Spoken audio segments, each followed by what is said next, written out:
national webinar on COVID-19, Infodemic and Media, jointly organized by the Department of Journalism and Mass Communication, Shivaji University, Kolhapur. We have with us Dr. Swati Mohapatra.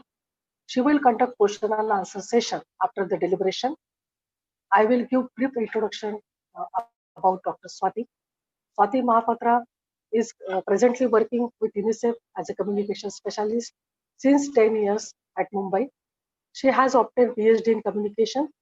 She has altogether 20 years of experience in the field of media, online and offline, strategic communication, social behavioral change, and communication and CSR. This is a brief introduction of Dr. Swati Mohapatra, madam. In this second technical session, we have three panelists, namely Professor Vijay Kakade. Professor Vijay Kakade, sir, is the senior professor of Department of Economics, Shivaji University, Kolhapur. Welcome, sir. Another panelist, Dr. Martin Matthew. He is from Aliaur Jung National Institute of Speech and Hearing Disabilities, Mumbai, and Dr. Vian, who is a health specialist, UNICEF, Maharashtra.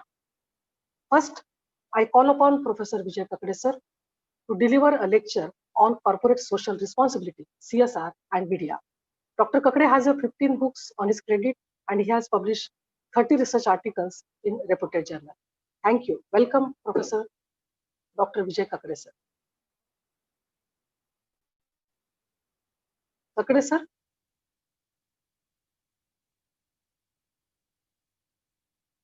उनका unmute कर दीजिए, unmute जी जी his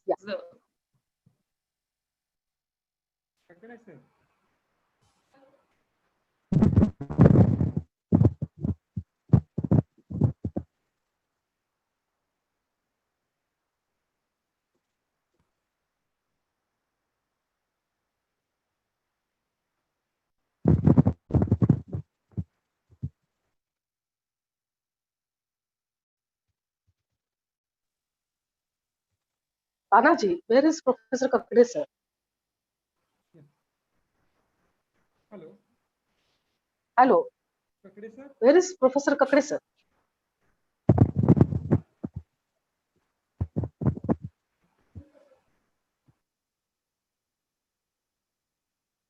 I again welcome Professor Kakade, sir. Sir will deliver his lecture on corporate social responsibility and media.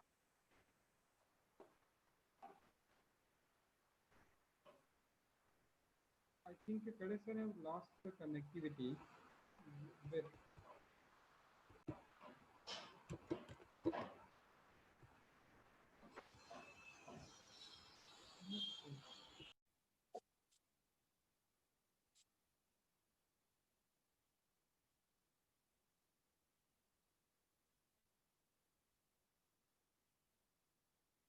Swati, you want to say something?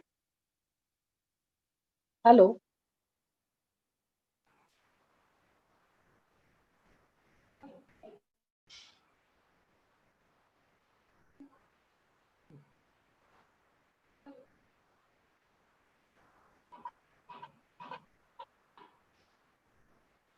Dr. Swati, can you hear me?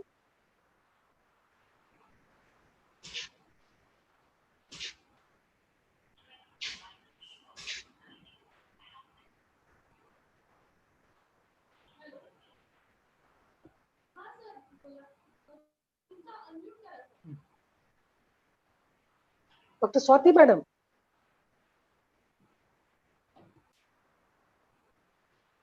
Madam, Kakade sir is joining. Just give 1 minute. He's joining. Okay. He's joining shortly. Okay. who You want to share something, Dr. Swati?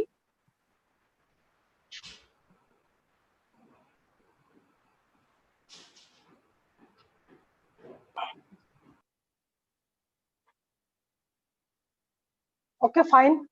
I will announce tomorrow's schedule. Tomorrow we'll have only one technical session, morning session. Professor J. Patil, sir, renowned economist, and Professor J. Samant, renowned environmental. Madam, Hello, Kakade sir. is line, Yes. online. Okay, okay, no issue. Welcome, sir. We are waiting for you. Hello. Okay. Am I audible? Yes, sir, you are audible. Hello, am I And audible? welcome. Yes, sir, Yes, yes, sir. sir. We are waiting for you. Thank you, madam. Thank you, madam, for inviting me for this very important national webinar on COVID and the media. And the role that has been given to me is about the corporate social responsibility.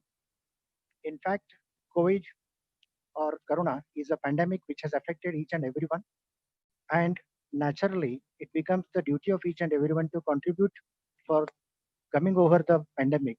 And in this respect, the corporate sector, especially which is in the production of various goods and services, the national and multinational corporations which are working for profit, but again, they have their stakeholders, the owners or the shareholders, the workers, the consumers, and the society and the government. All these are the stakeholders of the corporate sector in a modern sense. And so naturally, it is the responsibility of the corporate sector to cater not only the good products at a reasonable price, but also to help the society as and when it is in the need. India is the first country which has enacted the Corporate Social Responsibility Act, and in 2013, in the 135 schedule, it was incorporated that every company which is registered and have the turnover of 1000 crores or a net worth of 500 crores and a profit of 5 crores in the last three preceding years necessarily should contribute for CSR. The CSR is to the extent of 2%. And so the 2% of the profit of a company with 5 crores means that at least 10 lakh rupees must be contributed for CSR. But if you look at the data of the CSR funding, we come to know that large companies in India are contributing very substantially in the CSR funds.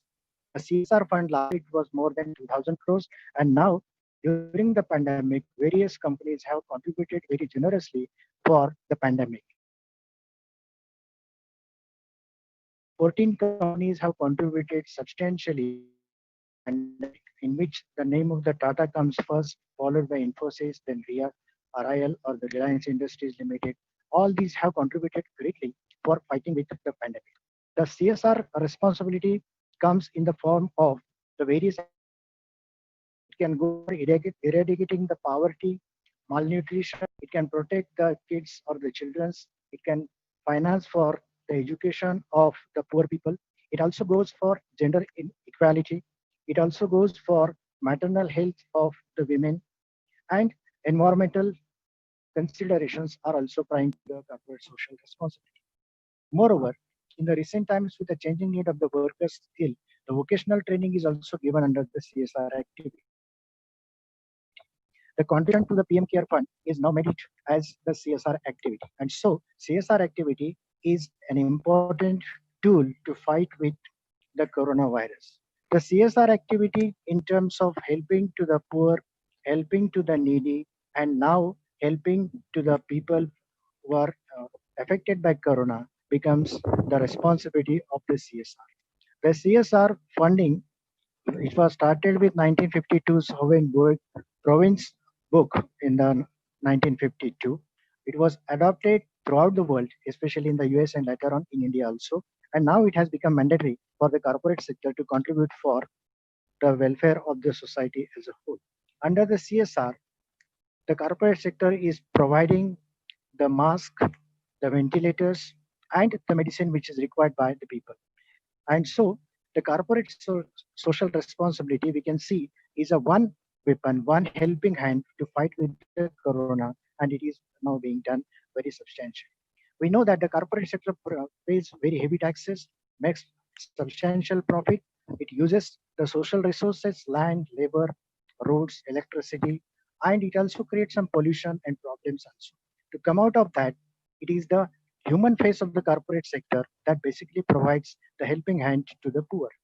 We look at the corporate sector performance, in which in 2018, a high power committee was appointed by Niti Aayog, and they have shown that the CSR has been aspirational districts were identified in the India, and the funds were allocated for that. There are 91,000 NGOs which are working for providing the corporate social responsibility activities together. In fact, there is a corporate social responsibility committee in every corporate sector, and they look after what can be done and what activities to be undertaken.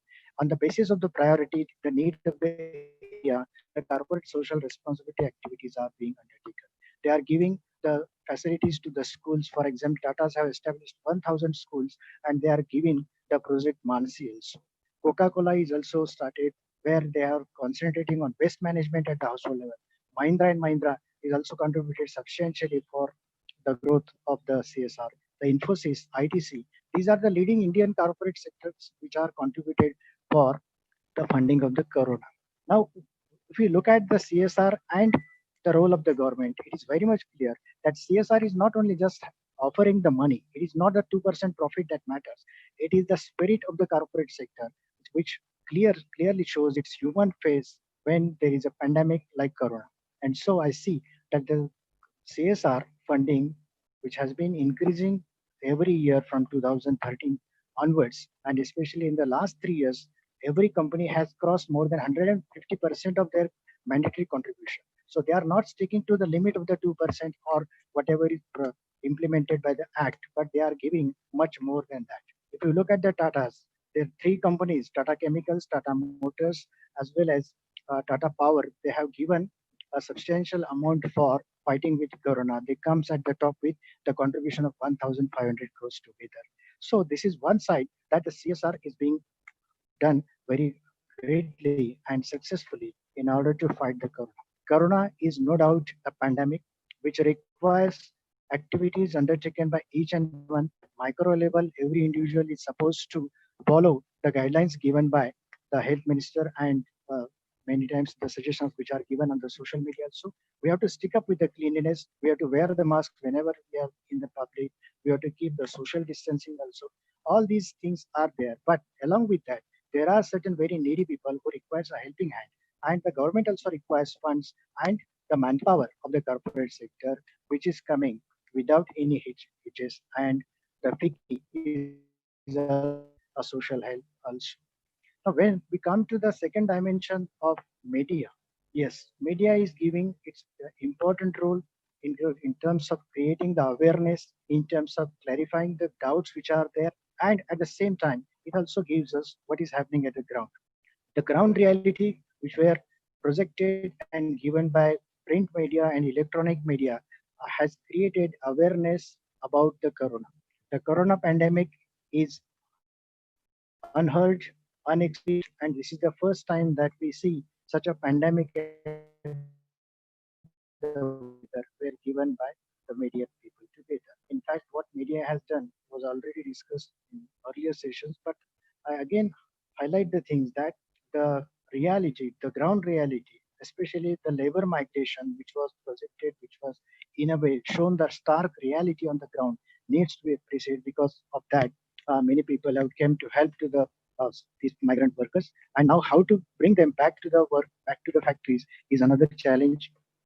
Whether the media is creating fear is another issue that we have to think of. Every time the score of the corona is being given, but that is the thing where we have to create the awareness. We have to become very careful, and many times it happens that we are careless about the dangers of the corona. The corona is a silent killer, and we don't know who is the silent carrier of the. That's why the things that we printed or these things which are being shown on the print media and electronic media necessarily to be taken seriously. And I hope that the role of the print media that has been given was very important. In fact, the media was criticized by some uh, administratives that they are printing a black image or black page of the Indian situation and they are not showing the right things as together. But it is true that they are showing the ground reality. They are showing what is happening on the roads and what the government has to do. And so, in a democratic setup where the word of the people, the feelings of the people are important, I think that the media is providing its Achilles rule as such.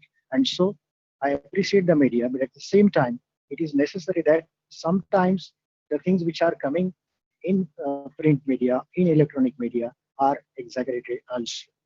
And this exaggeration needs to be taken very carefully because whatever is coming, every time we get a breaking news, Corona is not a breaking news now. now whatever is happening, whatever is being done, instead of creating the fear psyche, it is necessary to clear that whatever is happening, that we are tackling very efficiently and effectively. That message, that positive message has to be given to the people. And I think that the media is doing that job also, barring some few exceptions.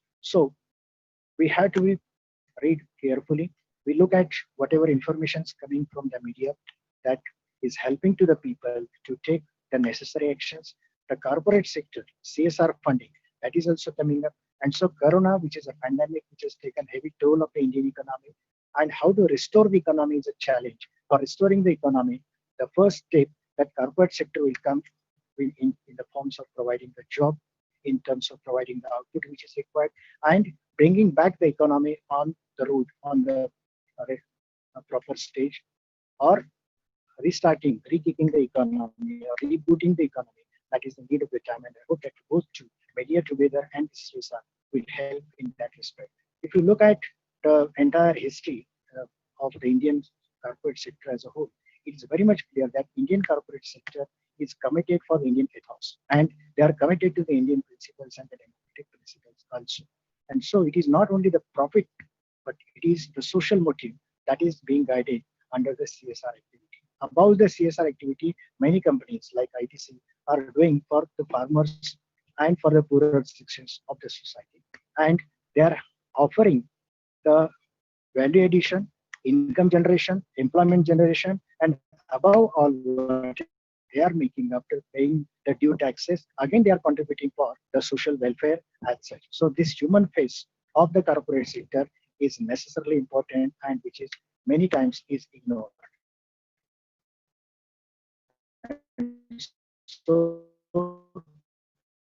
we should look at the which is offers feature required by the value of primary company and might help to the government in terms of offering this. So all these are the corporate sector phases, which are many times blamed as the exploitative and profit oriented. But if you look at their sector is doing well. Whatever they are doing, they are putting on their website also. It is mandatory for them that all the social welfare activities or the CSR activities needs to be reported on the website. And if you check the website of each and every corporate sector, we'll come to know that they are offering whatever is mandatory and more than that also. So I think the corporate sector in total, in the world together, acted very positively, responded positively, and it has given the helping hand to the government. In fact, it is the responsibility of the forefront warriors, doctors, nurses are there, police are there. But apart from that, there are some. Hello, hello. So it is necessary that we should be very appreciative about the CSR funding, and the CSR funding. Can you hear me?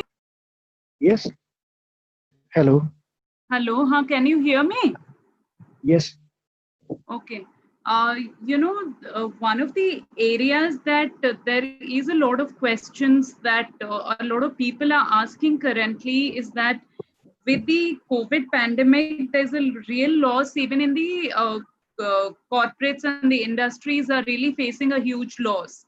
In that context, what is your viewpoint about the CSR activities in future? I mean, in near future or in long term, what is the roadmap that the CSR will take? True, very interesting question that is coming up. Basically, it is very true that the current quarter is going to be a loss-making or very small profit may be earned, and the CSR is mandatory if the company makes a profit. And so naturally, when the profit is down, the CSR activity may be also face certain stringent limitations. But it is not the limit for them. It is the mandatory only 2% if they make the profit. But the corporate sector, basically with human face, they are contributing much more than what is mandatory for them. In the coming years, especially coming 6 months, there may be some shortage or reduction in the profit.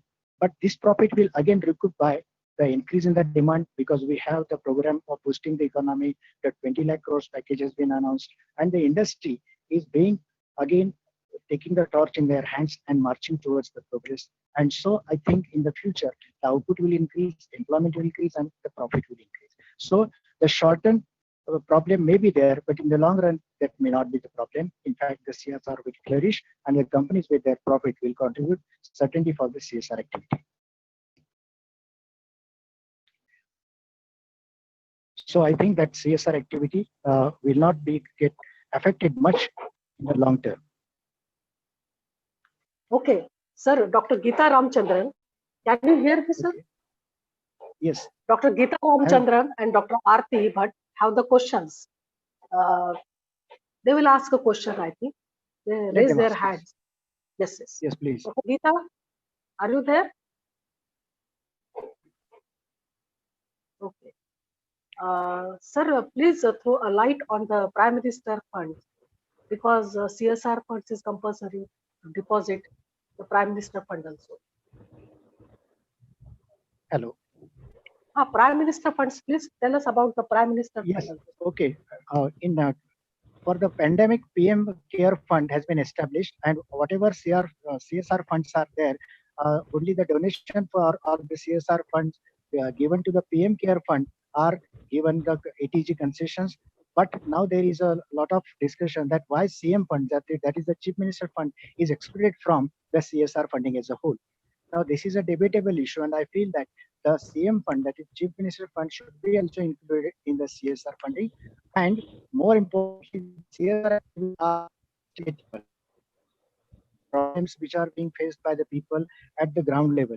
And so naturally, the funds which are for the PM Care Fund, which are now the funds for the Corona, but now there is need to extend the inclusion into the CM Fund also.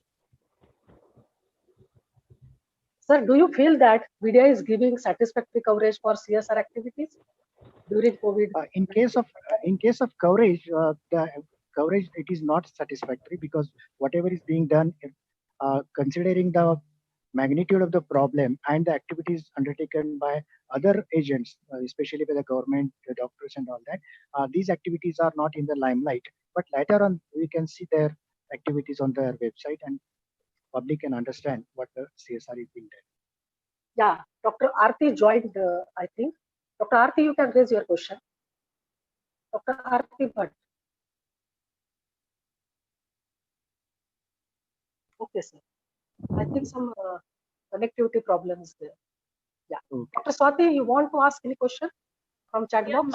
I just have one more question that I needed to ask him, is that with the CSR, that we are talking of, the PM Care Fund that Nisha ji was also asking, is there, Yes. what do you see the role of individual corporates taking more of CSR initiatives, or more will be in terms of, the PM Care funds even after the pandemic, something else will come up, or individual corporate CSR activities will continue as it? In fact, CSR activities are continuous one, and despite that, companies are also putting their the social activities, and they can do for their local areas. Wherever the companies establish their offices there or their factories are there, for that particular area, they provide the helping hand to the poor people, to the school-going children, and especially to the girls going to the school. So this is the activity which is being done by all the corporate sector together. Whatever right now we are doing, the PM Care Fund is where the Corona fighting, the CSR is being linked with the PM Care Fund. And so later on, again, all the companies will go for their routine activities in terms of providing helping hand to the farmers, to the weaker section, for the gender justice, for protecting the environment. All this can take place. It is okay. Thank you, sir. Thank you, Professor. Thank you. Thank you.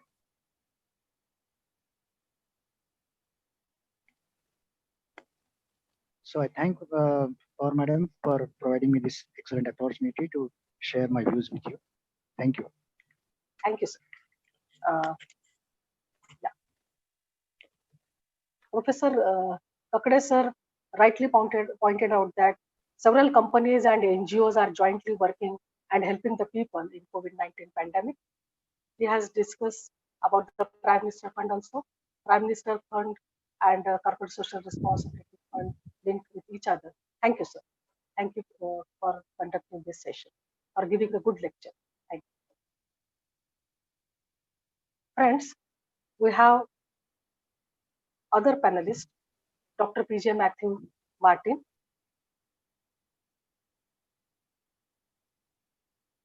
He will talk about the COVID-19 and vulnerable communities. Dr. PJ Matthew Martin, sir, you are with us, Dr. Martin?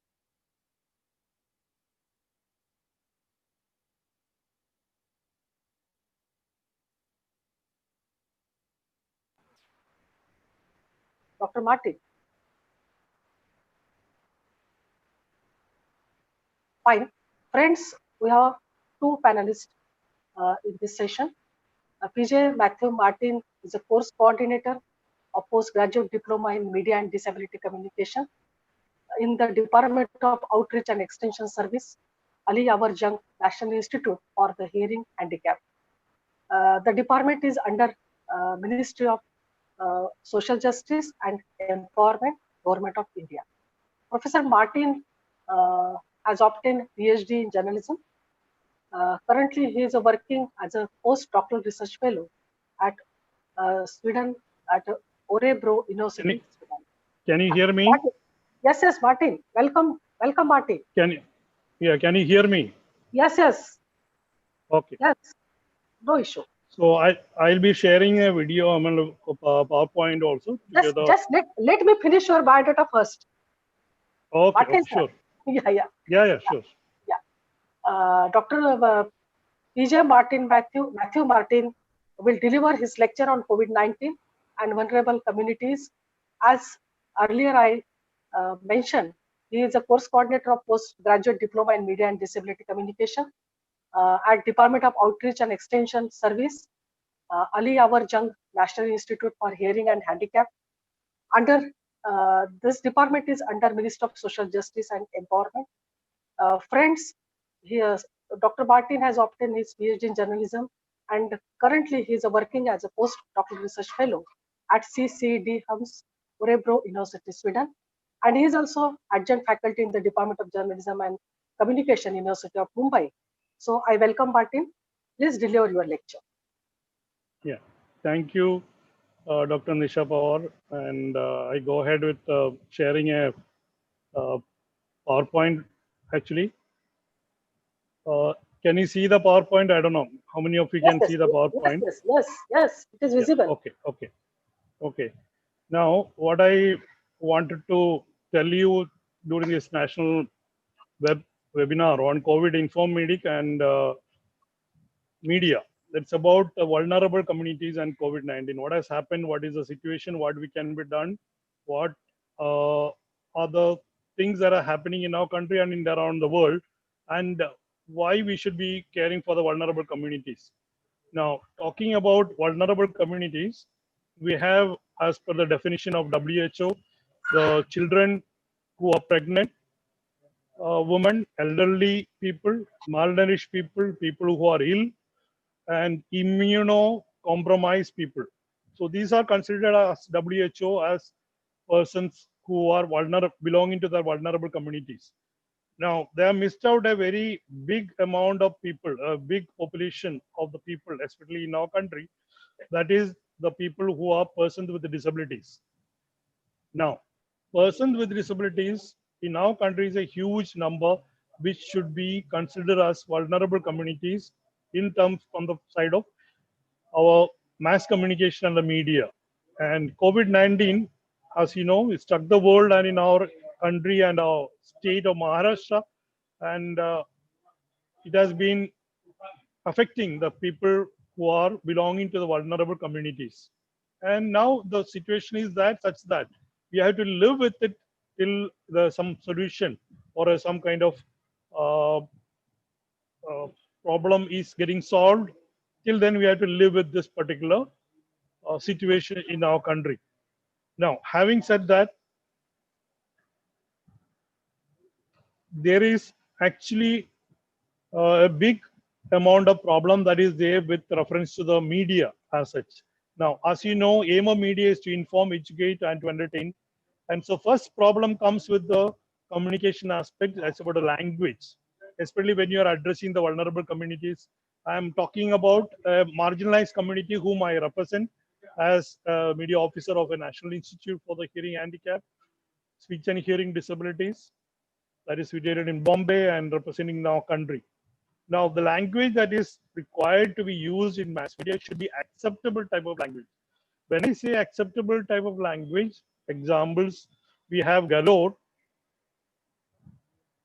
Let us look at the non-acceptable language that is used to address persons with disabilities, especially the Gunga Behra or deaf and dumb and Anda or whatever type of language that is utilized.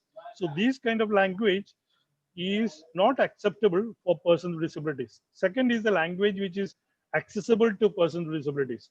Now, language which are accessible to persons with disabilities include, we have audio description for the blind, which means to say that whatever is shown on the scene or a visual, especially on a television scene or a film or a cinema, it should be described to the person with blindness, meaning we have to give information which is in the accessible modality. So audio description for the blind, I said, then there is something called captioning. I'm not talking about subtitling. Majority of the things that are coming on the television screen are all with, some of them are with subtitles. Now, what we require is for the hard of hearing community, that is around 1.36 Indian population, are not able to access the television information that is shown on the screen because they are not captioned. And there is no choice, even if there are captions are there. The maximum, the benefit that they are getting now is through YouTube, which has got a captioning facilities they provided. There is closed captioning, and some of them are captioned so they can access them, the information, be it information or educational or entertainment ideas that are coming through the media. Now, look at the COVID information that has come to the persons with disabilities. Are they in accessible format, or are they in using acceptable uh, language, or are they providing choice to the user, especially the person with disabilities? Now, usage of terminologies like dumb, which means idiot, moog badir, that is Marathi language, should be karna badir. Now, there is something called terminology called COVID positive. Do the deaf community understand as something good? Positive means always good, isn't it? Something like we say positive is better or best thing that we can have. You should be having a positive attitude. To the deaf community, when it is made address positive, actually they think that it is good. Now, the deaf people have got their own language that is called sign language.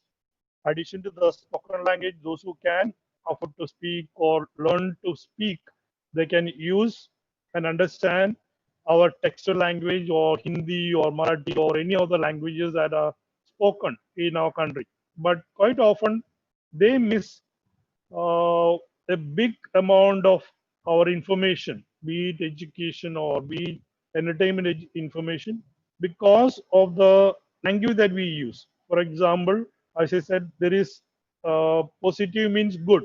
HIV positive is another example. To tell that it's actually positive is a bad uh, in terms of if you are using it with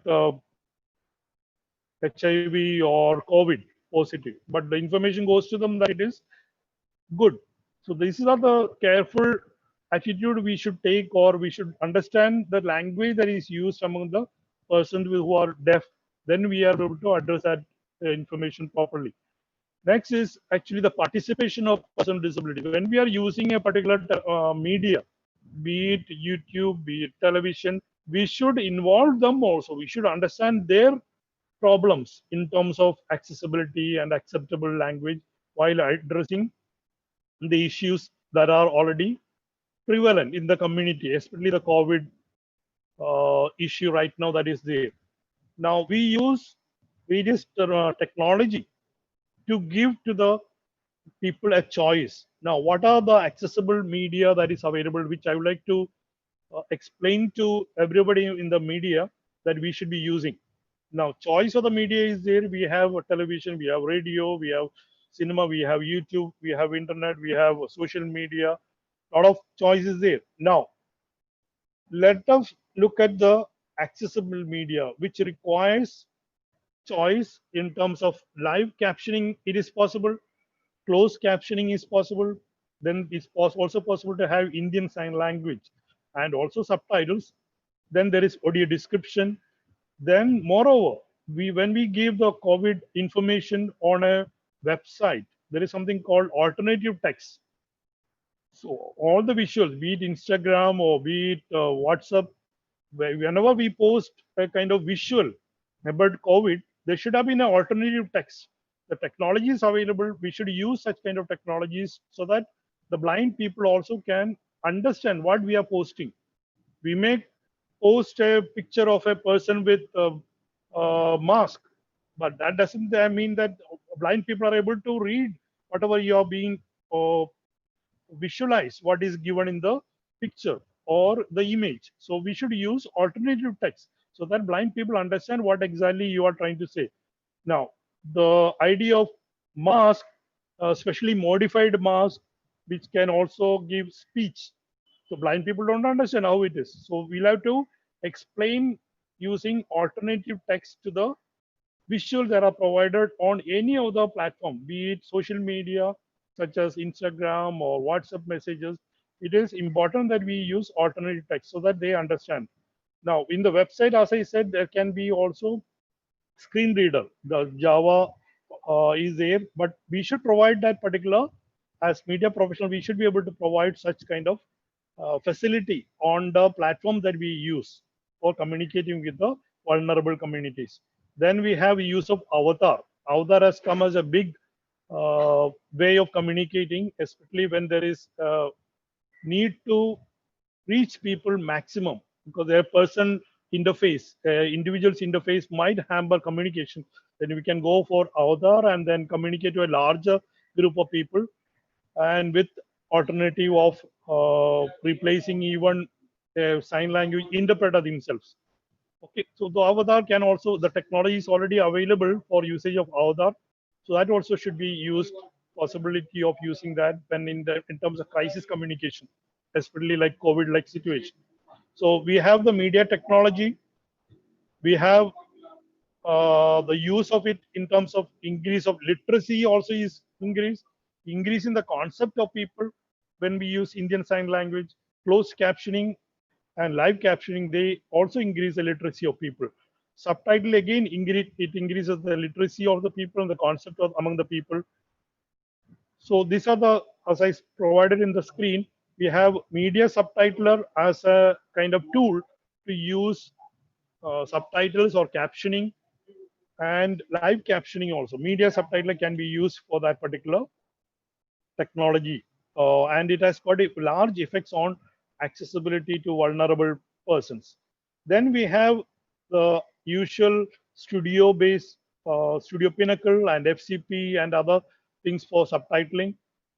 Then we have alternative text. All these things increases the literacy, and also I would like to mention especially avatar usage, especially for communicating with the children, educating the children, especially the vulnerable group among the children.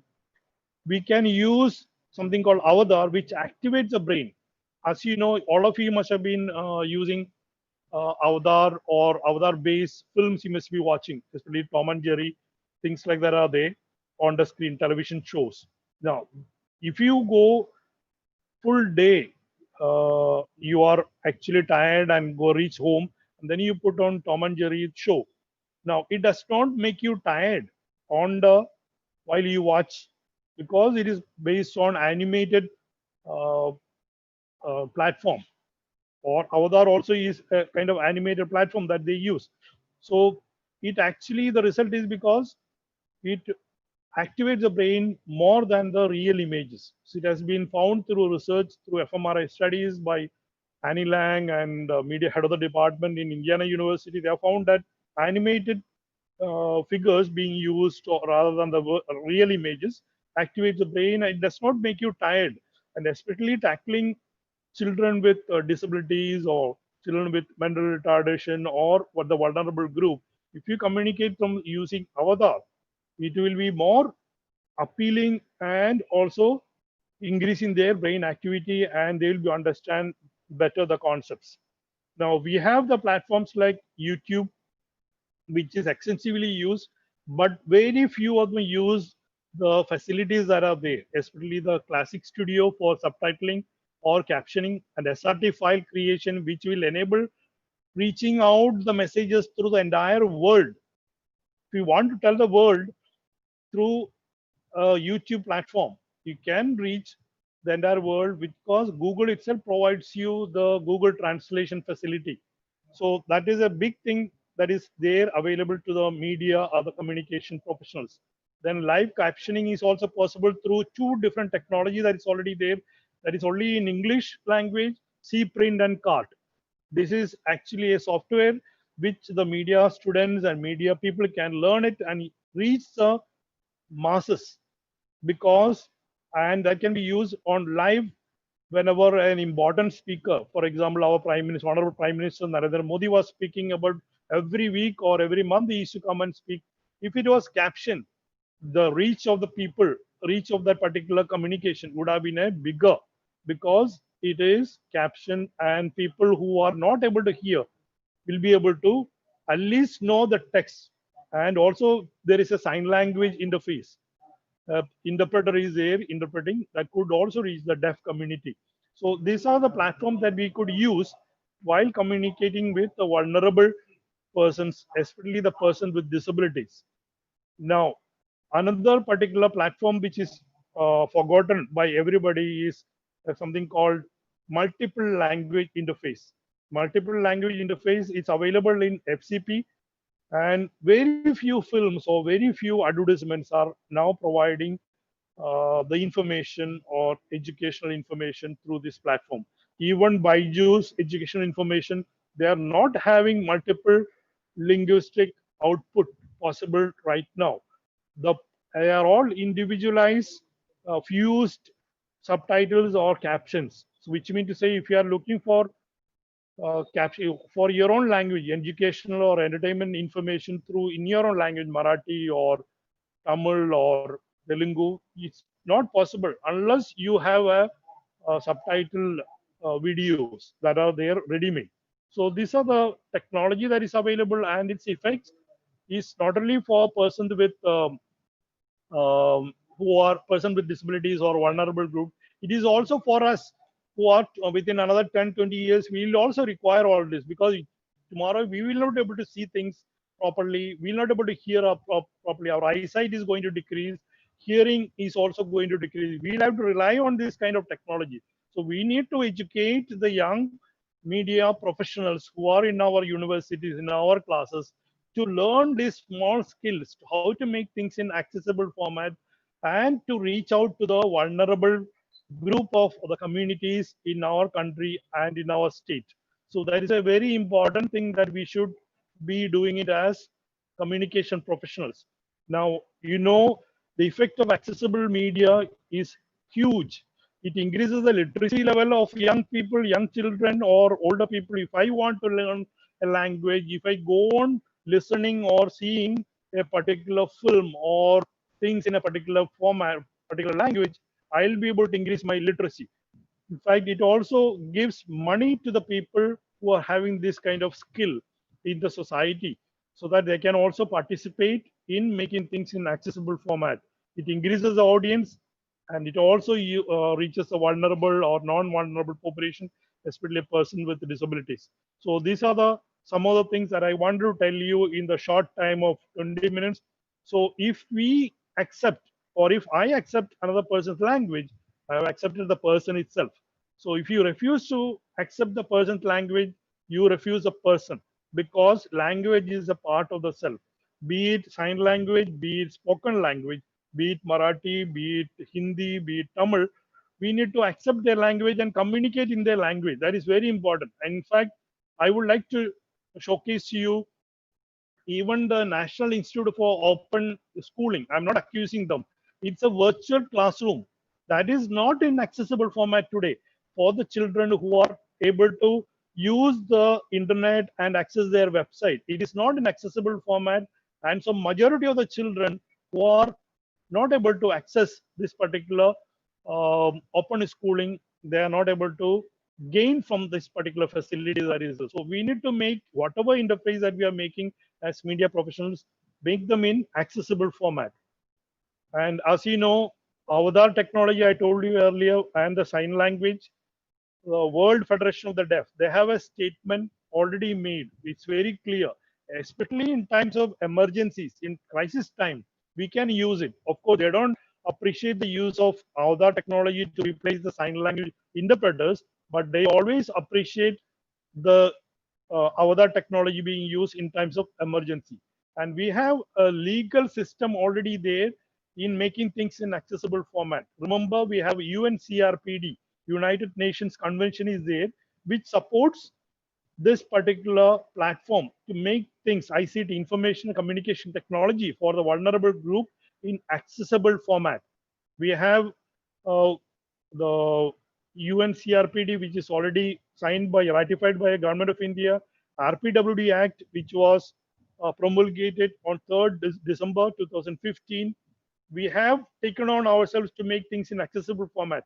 Now, last date is extended for things to be made in accessible format over television, YouTube, or digital format is 31st of March 2021. So that is a ruling of Government of India, and also the Supreme Court has given us this time.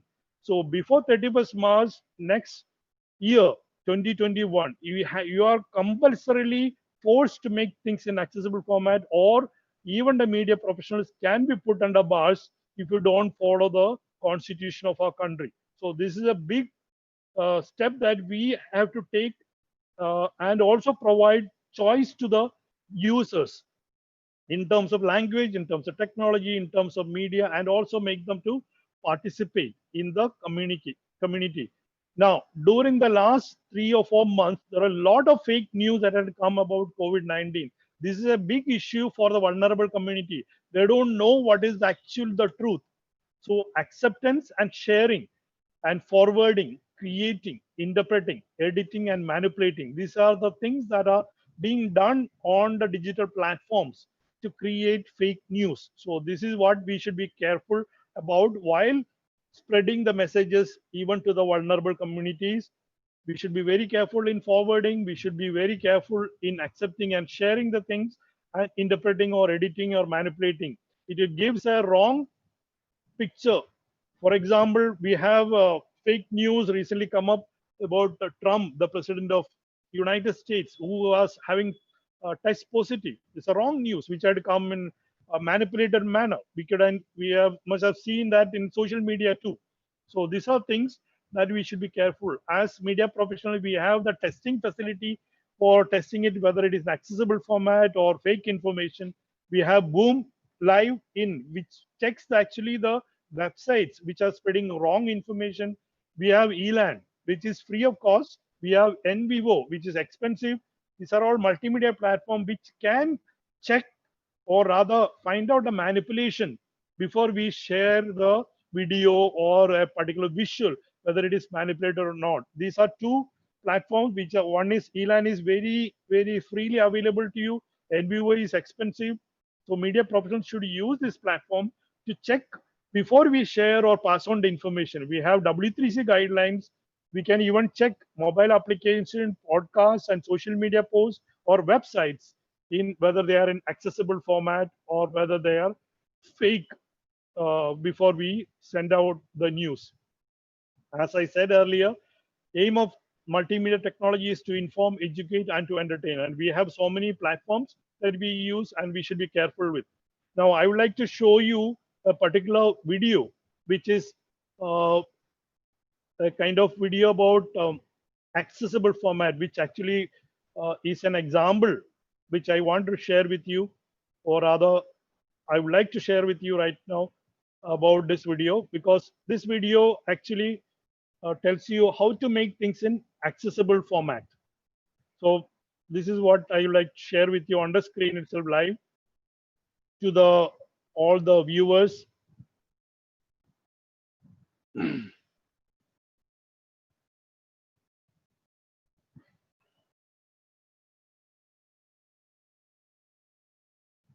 So this is now live, going live to you. I'll increase the volume. This is a non-accessible format of the video. It's an LIC advertisement, which you may not be able to enjoy it because it is belonging to a particular language, or whether it is with audio or without audio, the deaf people will miss the advertisement.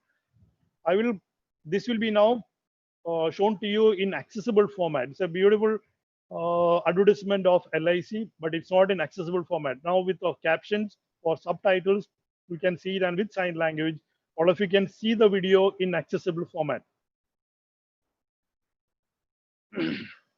So you have here the captions on the go. It is written there in the type, and it's actually the interpreting of the sign language that is coming as caption.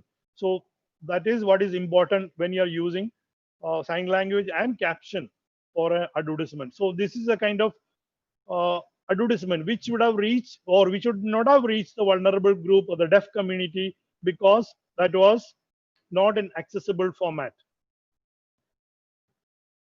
Coming back to the particular accessible format, I have made the national anthem to start off with as an example to have the things in accessible format. It's available on YouTube. I'm not going to play that right now because you also can use it in the language of your choice, and it's available.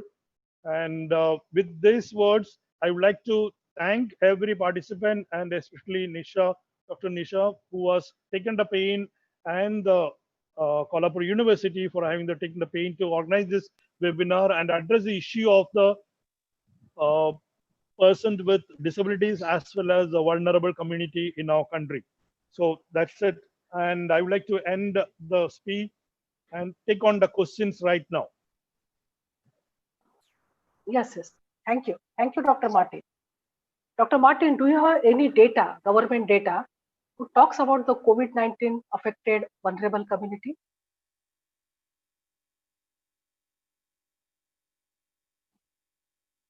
Hello, Dr. Martin. Can you hear me?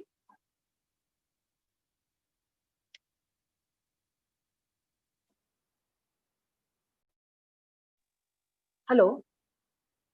Hello, Dr. Martin. Can you hear me? Dr. Swati?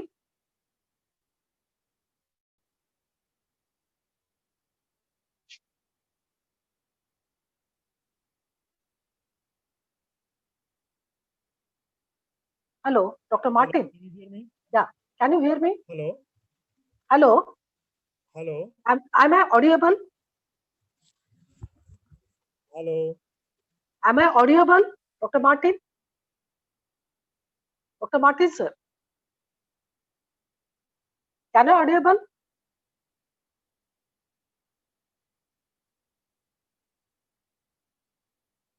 Nisha, his mic is muted, so we No, need to no. unmute his mic. Okay. Tanaji, can you unmute his mic? Yes. You unmute his mic so that he can talk. Yeah.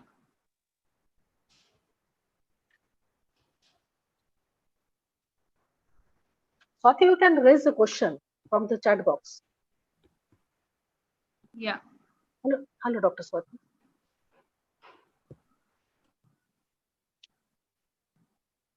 Can he needs to unmute actually. Professor, Dr. Martin is unmute. Yeah, he needs to unmute his mic so that he can talk. Oh. You just start to discuss about what he talked, what Yeah. he delivered. Can you hear me now? Hello. Yes. Can Yeah, you hear we can me? hear you now. Yeah. Yeah. Okay. Tell me, ask me questions now. Yeah. Thank you for a very nice deliberation. Dr. Martin, do the government have any data about the COVID-19 affected vulnerable community? Dr. Nisha, with all respect to you, there is no data right now available. We have few cases with a person with the disabilities who have affected with COVID. That's it. And the information is available between through the social media that has come across to us, and some kind of counseling and some kind of emergency help that is delivered. That's it. Nothing else is available right now with government about the data. Dr. Swati, Yeah. please raise questions, if any. Yeah, there is a, as we ask the question, there are a few questions that has come up is, how do we, particularly WhatsApp, which is becoming, in the social media group also, WhatsApp is becoming a menace in the sense there are lots of messages which is creating different kinds of, not only atrocities among people, but it is also very easy to forward and anybody can forward it. So how are you dealing with particularly WhatsApp in terms of communicating with people? Is there any better way to communicate, or how are you handling that as a professor in terms of telling the media students how to deal with WhatsApp as a medium of communication? See, WhatsApp is a social media and it has got great use for coming together a group of people who are of the same homogeneous ideas and concepts. They come to meet as a social platform and solve their problems and the challenges that they face or share the things that they have. Now, in the process, a lot of fake information or, as I said, forwarding of information is happening. Now, we have a platform called boomlive.in, which will help you to filter those ideas or those kind of news items which are wrong. So that should not be done. That should not be forwarded. The problem with us is we don't check whether it is the right information or whether it's a wrong information. You may forward it and you may share it and then come back and say, sorry, I made a mistake. That is not right information. That is what is happening in a social media. Now, social media, I've done a research 2 years back and it is already published. If you look at Search Me and fake news in social media platform, especially the WhatsApp. Now, WhatsApp Analyzer provides you to check who is talking to what and how much of information is being sent out and things like that. As such, there is no social media platform checker is not available right now. No, so we have to rely on the websites which can check social media messages which can be relied on or wrong or right. So that's what as a professional, we should be able to communicate to the students how to check what is right or what is wrong or that is appearing in the social media before you share it on a bigger platform or media platform. That is available. I hope I have answered your question. Okay, thank you. Yeah. Given the example of boomlive.in. www.boomlive.in. Okay. Thank Okay, you so Sham, much. yeah, Sham Tarke from Aurangabad would like to ask a question. Sham Tarke, Yeah, tell me. can you raise your question? He's raising his hand continuously. Yeah. Shyam, tell me. Shyam Take. Yes, yes. You know him. Yeah. I think there is some technical problem. Okay, Martison, thank you. Thank you for giving a very good lecture. You talk I about think the Shyam has importance come of... now. Shyam has Yeah, come. yeah. Okay, Shyam okay. has come. Yeah. Shyam, tell You me. can ask the question. Yeah. No. He's I not can't able hear to. you. Your audio, I think his speaker is off. Muted. Somebody can put on the speaker.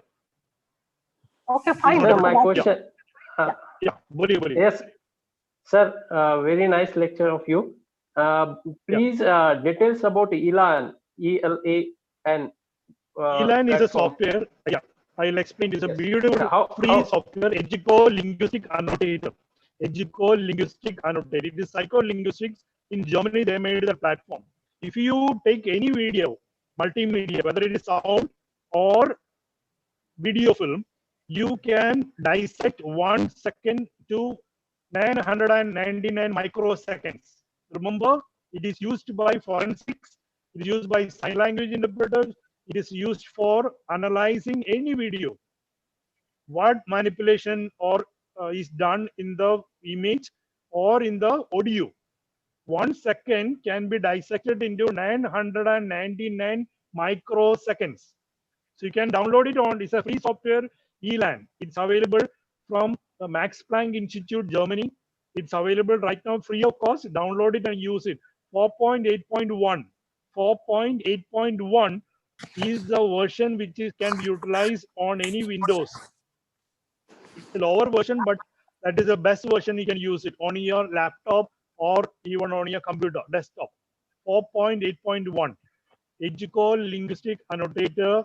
There is a archive where you can get the software downloaded.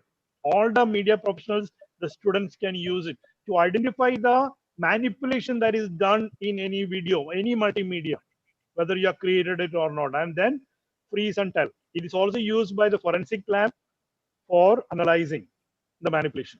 Okay, Shyam. Oh, okay, sir. Thank you.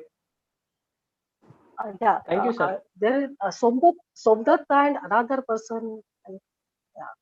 Somdat, you want to raise your question? Somdat Desai.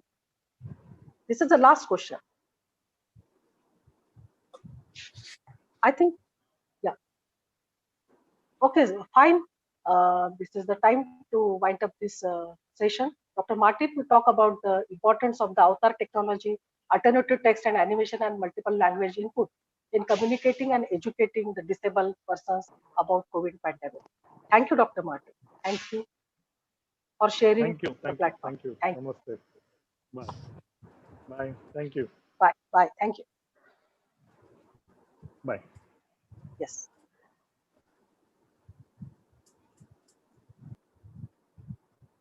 Friends,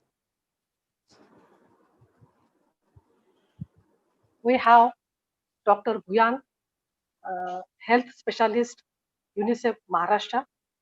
He joined UNICEF Maharashtra since 2013. I call upon Dr. Guyan sir to deliver his lecture about stigma and discrimination during the times of COVID-19. Thank you. Thank you so much. Welcome you, sir. Welcome. Can I request Tanasi or Swati to share the screen of my PPT? I have already sent the PPT to them. Do that, Khanendra. Just give me a minute. Yeah. In the meantime, I'll continue with my talk. Yeah, you start your talk. I'm just sharing the screen. As of,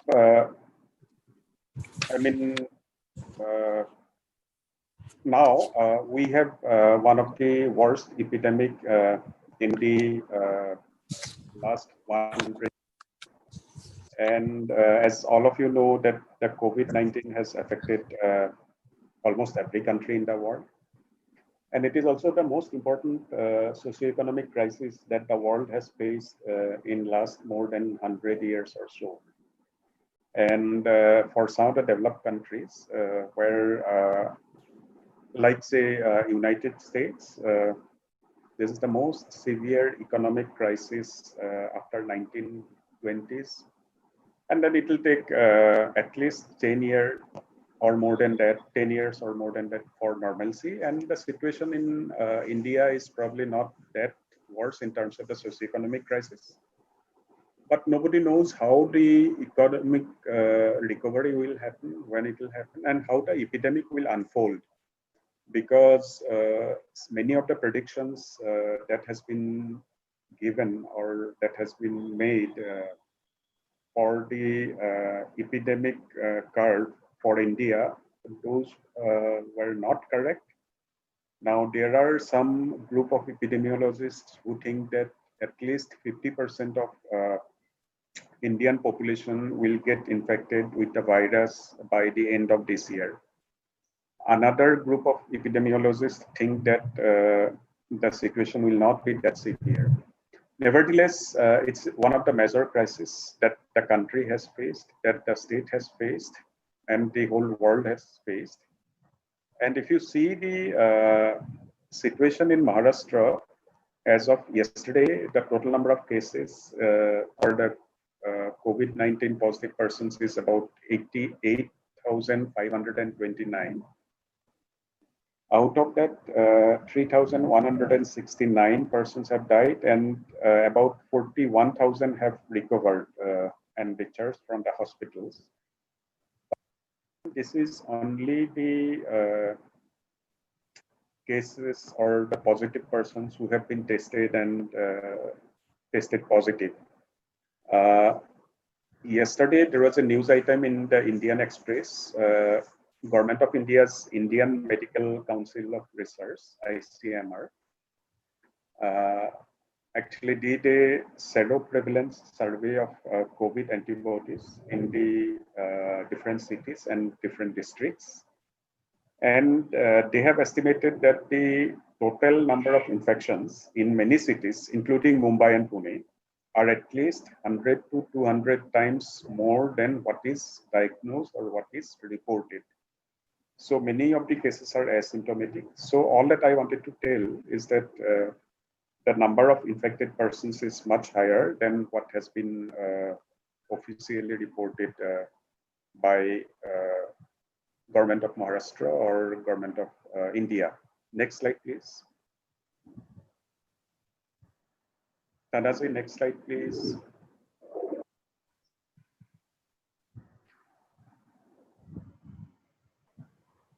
We'll talk a little bit about the symptoms. Most common symptom is fever. The second most common symptom is dry cough. The other symptoms include tiredness, pains and aches, nasal congestion, sore throat, diarrhea, loss of smell and taste. And what is very important is that majority of the patients are either very mildly symptomatic or asymptomatic. Up to 60 to 70% of the patients are asymptomatic. That is why it is very difficult for prevention of the cases, because you do not know who is symptomatic and who is not symptomatic. Next slide, please.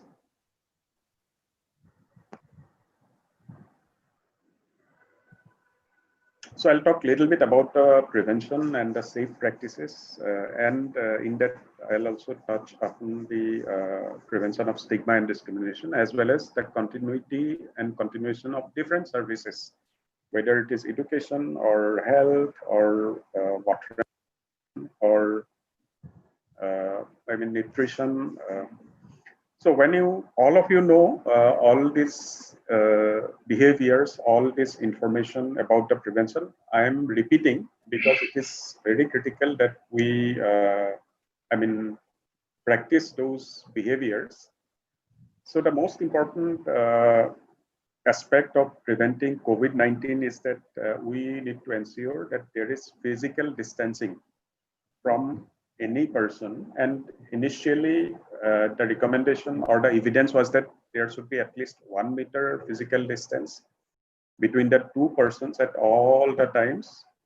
But the new evidence is that there should be at least 2 meters of distance between all the persons at any point of time, whether it is in the schools, in the offices, in the market, in the shopping mall, in the bus stands, in the local train. Of course, in many of the situations, we know that it is not possible, particularly say in Mumbai local train. It is absolutely not possible for a person to maintain a distance of say 1 meter between each other. Similar will be the situation, say in a bus or in an aircraft or in a bus station. And in those situations, actually, we have to ensure that we wear masks. Again, when we talk of physical distancing, it's very important that we stay at home as much as possible, avoid any gathering of people, and do not go to the crowded places like markets, shopping, all the melas, parties. And in those places like the slum areas where the population density is very high, it is, of course, very difficult to maintain the social distancing. And in many of the slums, you know that there are common toilets and common water collection points. So in those, areas, it's very critical that the social distancing is maintained. And then the other point is, in a small room or in a overcrowded house where the number of rooms are less, in those places where the physical is not possible, the best option is to mobilize the COVID-19 positive persons once they are tested and they are high-risk contacts to an institutions for isolation or for quarantining.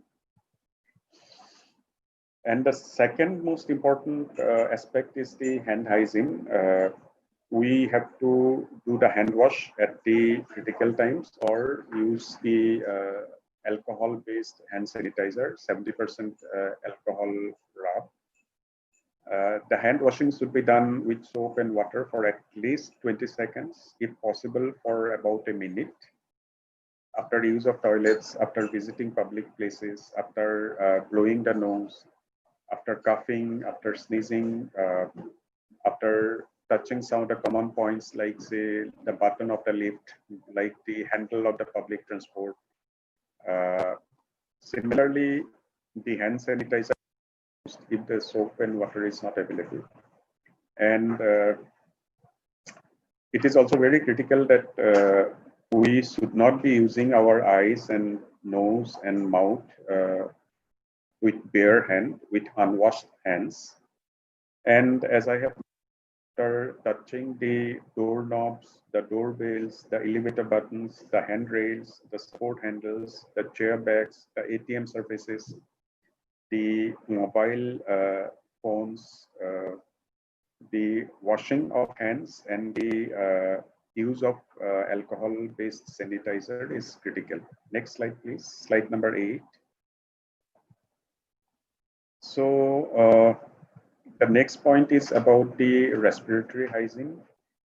Please use a handkerchief or a tissue to cover the face while coughing or sneezing, and throw the used tissue immediately to dustbin.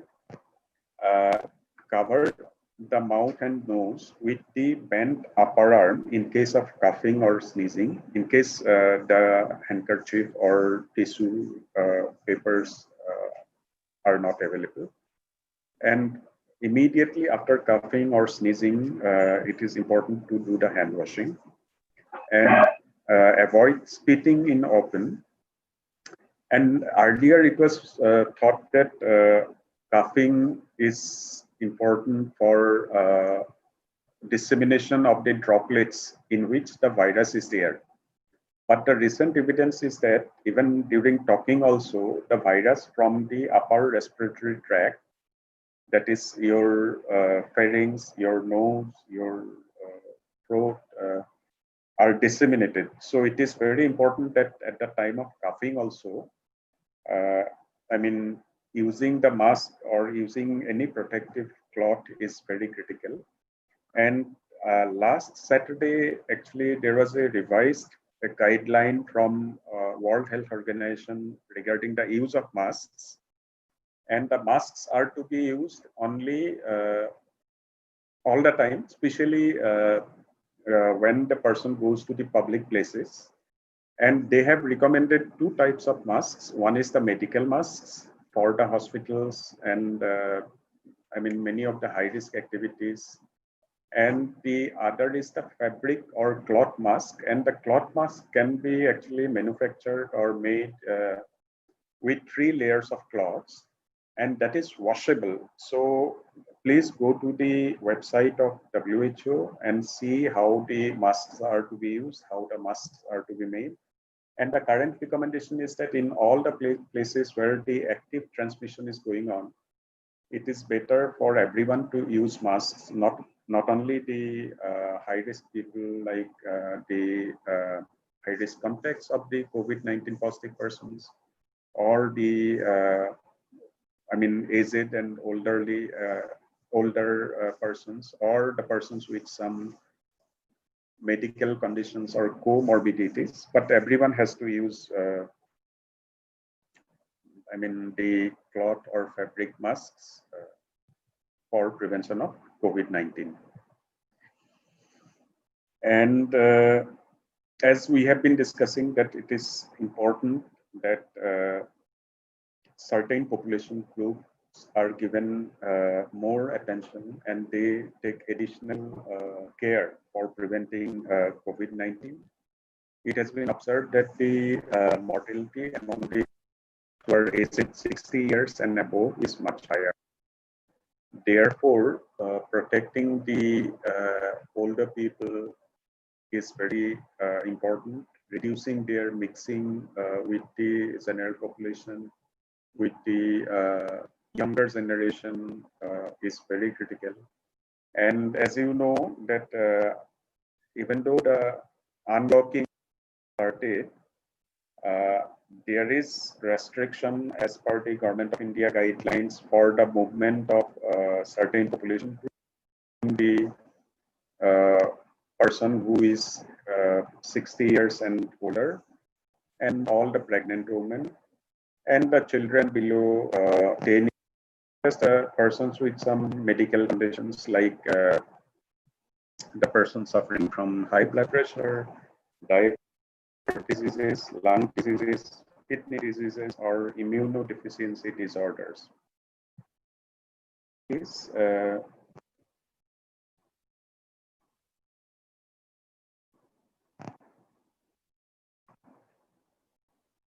so why stigma and discrimination, and what are some of the examples of stigma and discrimination as well as fear? As you have come across that there are several instances of self-harm or suicides that are taking place out of fear of COVID-19. Then you also have, read or have known about several instances of attack on the healthcare workers, on the police personnel, on the COVID warriors, on the frontline workers, who are actually trying to protect people, trying to provide essential services. Similarly, there are many instances where the owners of the apartment have asked their tenants to vacate the houses if they come to know that they are healthcare workers or they are COVID-19 positive. Similarly, in many places, the entry of outsiders as well as the movement of the people have been restricted despite no evidence that the person is COVID-19 positive.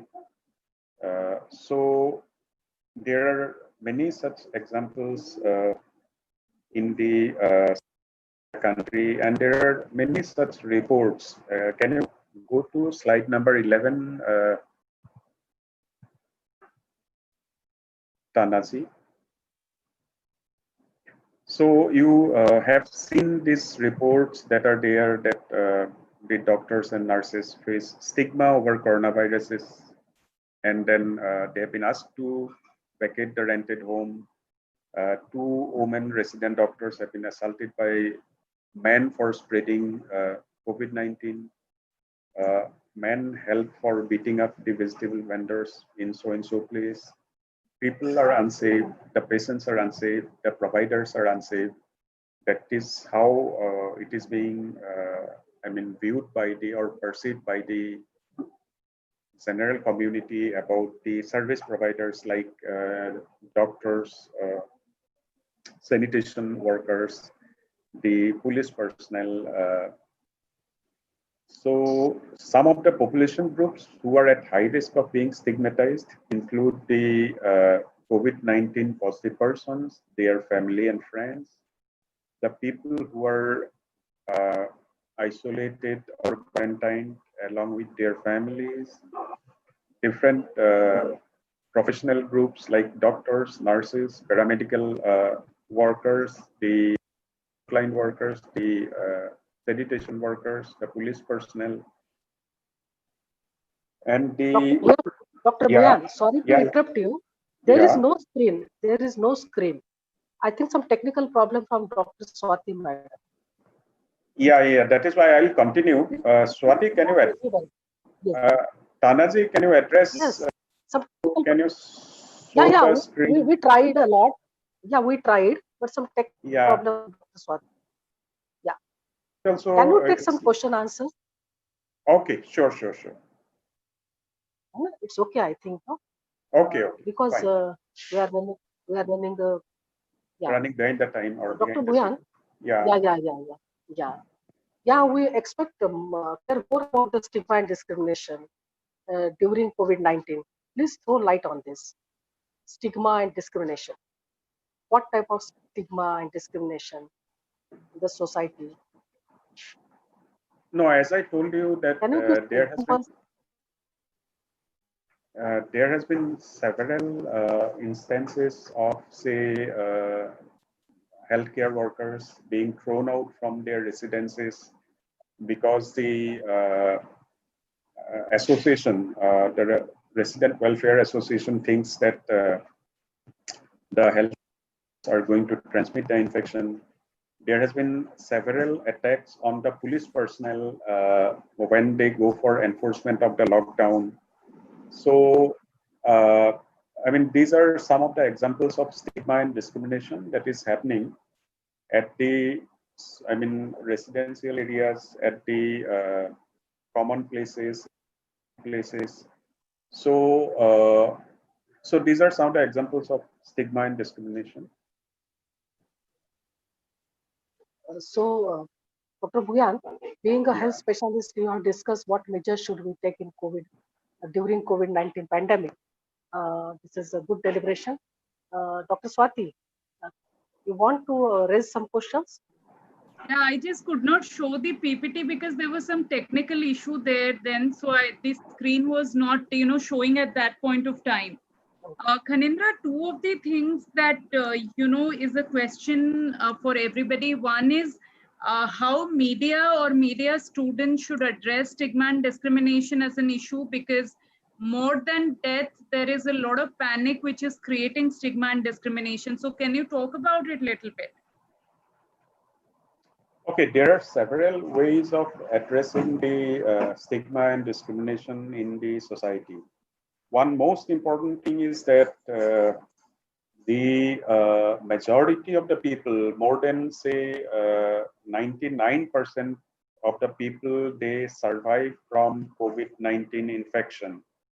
So one most important factor is that we should be highlighting the positive news, the positive development. There are many instances, even for the high-risk groups or in the old population, the population above 60 years of age, majority of them still actually fight and survive from COVID-19. So this is a very important, I mean, message that everyone should give.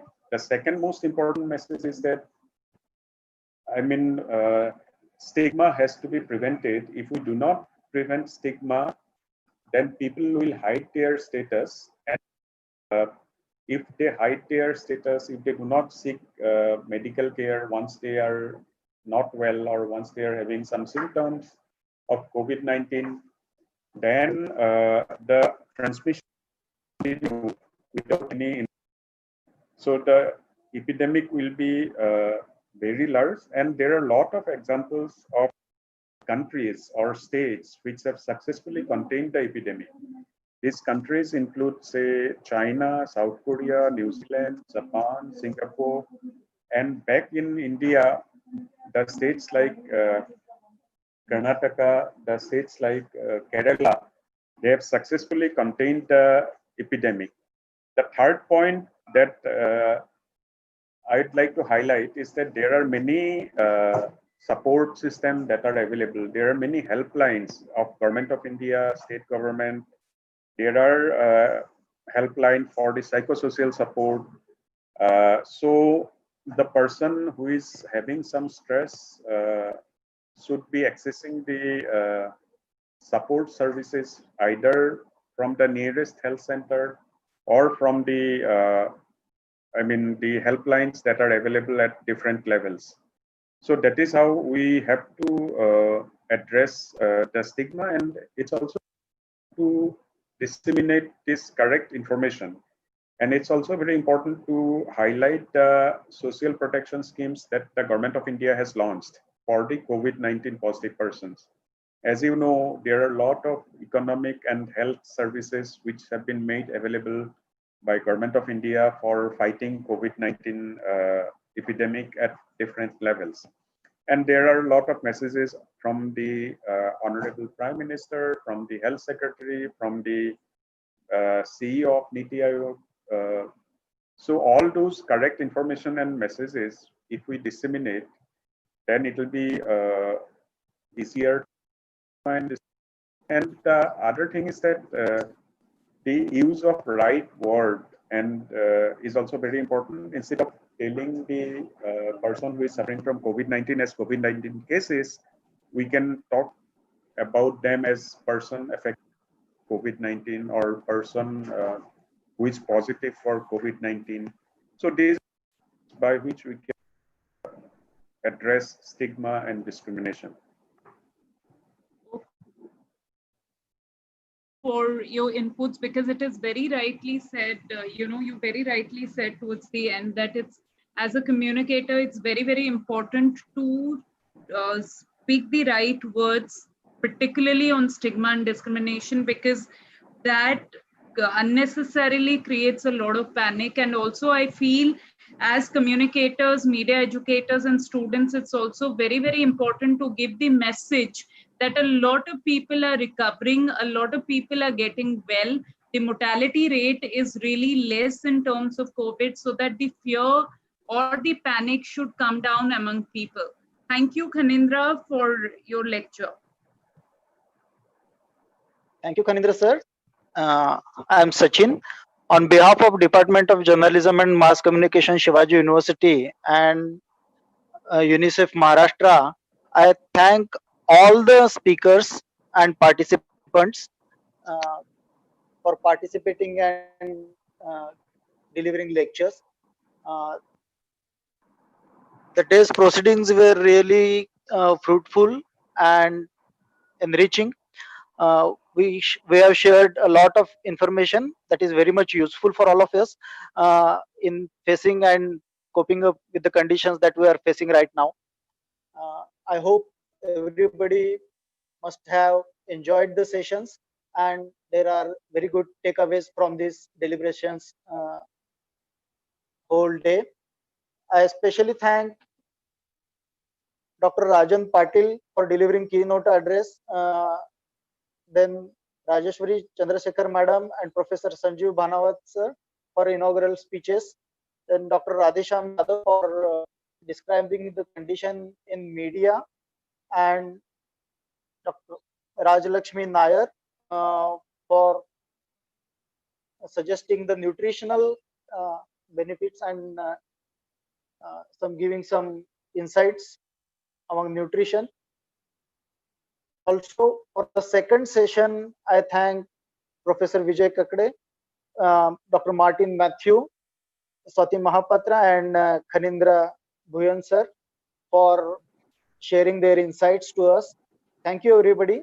Apart from the speakers, I would like to thank the participants also for patient listening, and despite some little technical snags. Among the participants, we have Dr.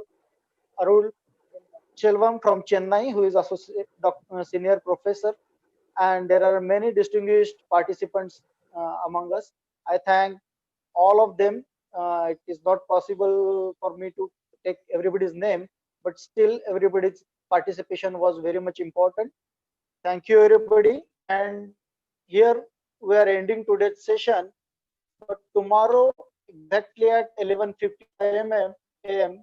we will reassemble for tomorrow's sessions. Tomorrow we have different panelists like Professor J. Patil, he is economist, then Professor Jay Samant, he is environmentalist, and Dr. Rajendra Parijat, who will deliver lecture on crisis communication and COVID-19. And of course, we will have our technical team and our counterparts from UNESCO to conduct the session. UNICEF participants. Thank you everybody once again. Have a nice day, stay home, stay safe, and we will reassemble at 11:55 a.m. tomorrow. Till then, goodbye. Thank you, Sachin. Thank you.